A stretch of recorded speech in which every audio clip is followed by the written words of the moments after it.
She said love was a distraction. But the day he finally walked away, she realized he was the only thing she couldn't replace. Lagos no dey ever sleep. From the loud horns at Ojoe Lake Bar to the soft breeze at Lekki in the night, everywhere just dey alive. That was where I met Teniola. Everybody called her Teni. Teni was that kind of girl you go notice immediately. Not because she was loud, but because she carried herself like someone that didn't need anybody.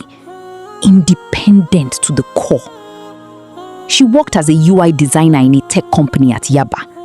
Always busy, always on her laptop, always chasing one deadline or the other. I don't have time for nonsense, she used to say.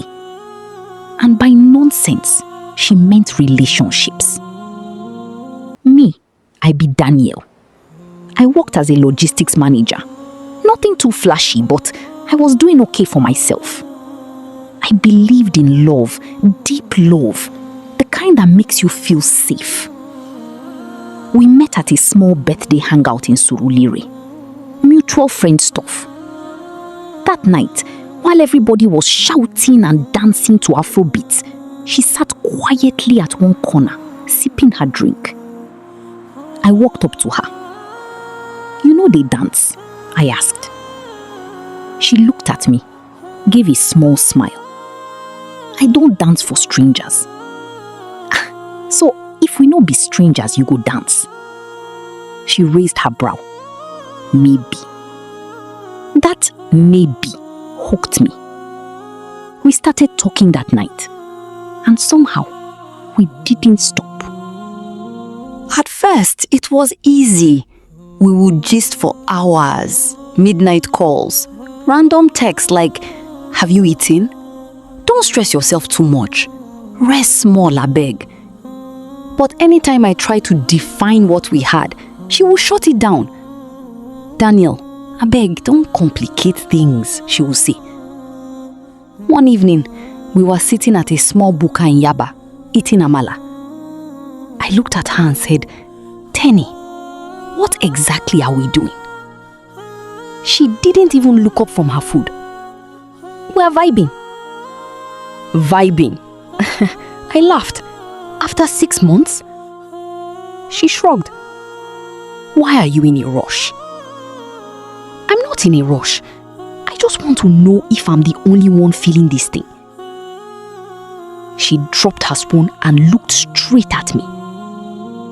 "I don't believe in relationships, Daniel." The words hit me like slap. I've seen it too many times. My parents, disaster. My friends, always crying over one guy. I'm not doing that to myself. "So, you don't believe in love?" "I believe in myself," she replied sharply. That night, I went home confused. Because everything she did showed she cared. If I was sick, she would show up with drugs. If I had a bad day, she would sit with me in silence. If I needed anything, she was there. But she refused to call it love. And me, I stayed. Because I believed one day she would change. Weeks turned to months. I started noticing things. She never introduced me to her family, never posted me, never even allowed me call her my girlfriend in public. One day, my friend Kunle asked me, "Guy, wetin you dey do with this girl? You sure say she no dey use you?" I defended her quickly. "No be like that. She just different." Kunle shook his head. "Different no suppose mean say you go dey suffer." But I ignored him. Because every time I tried to leave, she would pull me back without even realizing it. One night, I told her, "I think I'm falling in love with you." She went silent. Then she said something I would never forget. "Daniel, don't. Don't what? Don't love me. I can't give you what you want. My chest tightened. But you already are, I whispered. She looked away. I warned you. That was the beginning of the pain. I started feeling like I was begging for something that should come naturally. Small jealousy started creeping in. Who is that guy that dropped you? Why didn't you pick my call last night? Why do you always disappear? She would get irritated. Daniel, I don't owe you explanations. Why not? I snapped one day. Because you refused to admit we are together? She stood up, angry. This is exactly why I avoid relationships. Drama. Drama? I laughed bitterly. So loving you is now drama? She shook her head. You are too emotional. And that one pained me past everything. The breaking point came on a random Saturday. I went to surprise her at her apartment in Lekki. I had bought her favorite shawarma.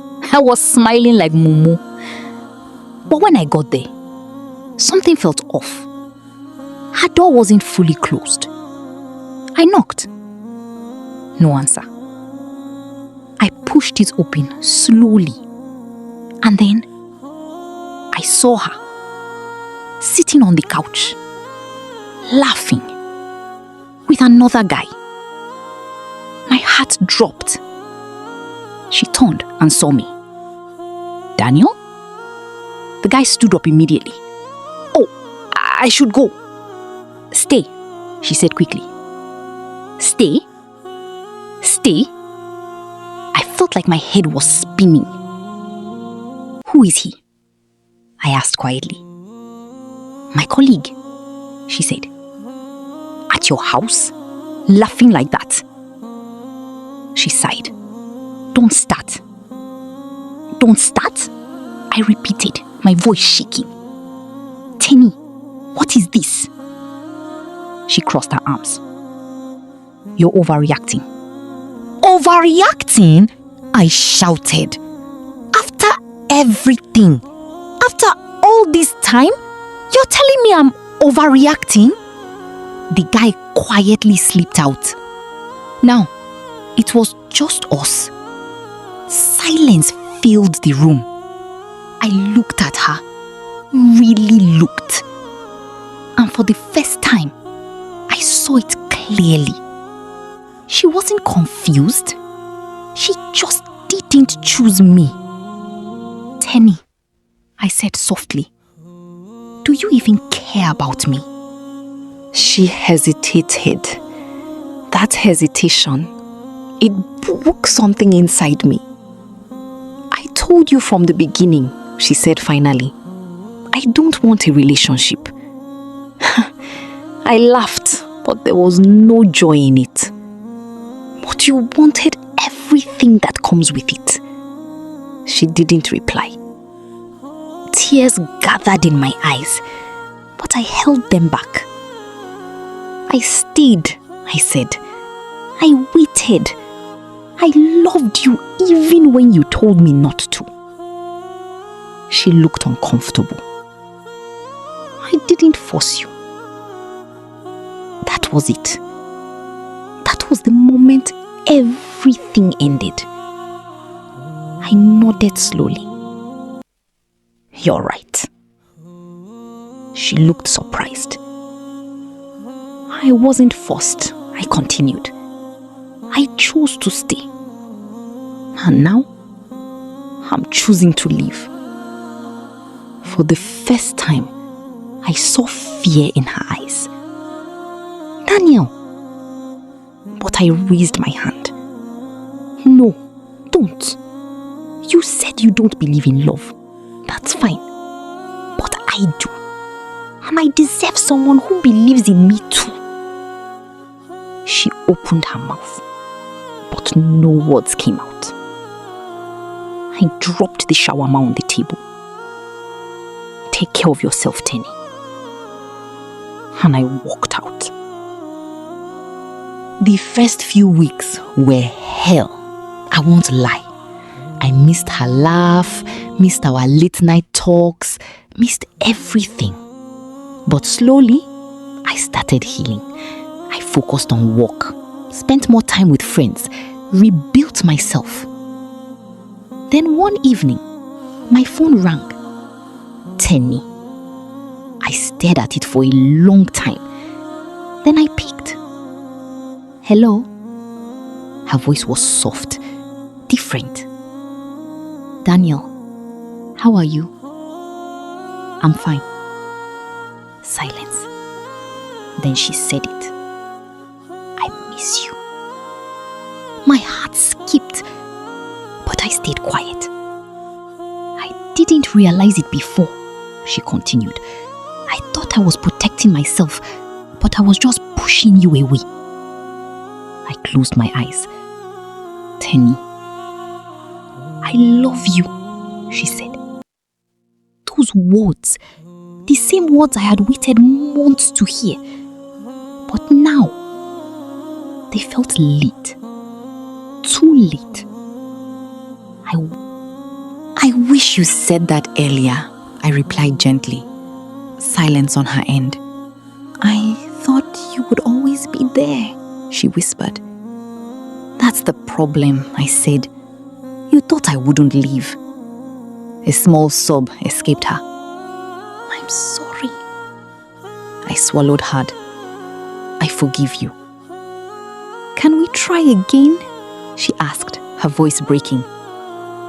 I looked out the window, watching Lagos lights flicker in the night. I can't, I said quietly. Why?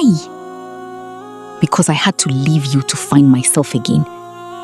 And I don't want to lose myself trying to love someone who only realized my value when I was gone.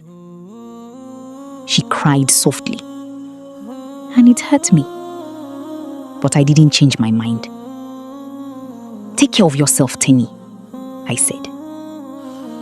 That night, as I lay on my bed, I finally understood something. Not everyone who loves you will stay. And not everyone you love will choose you. Sometimes, walking away is the only way to save your heart. If you've ever loved someone who didn't choose you, or stayed in something that was slowly breaking you, drop a heart in the comments. And tell me, would you have gone back to Teni or walked away like Daniel?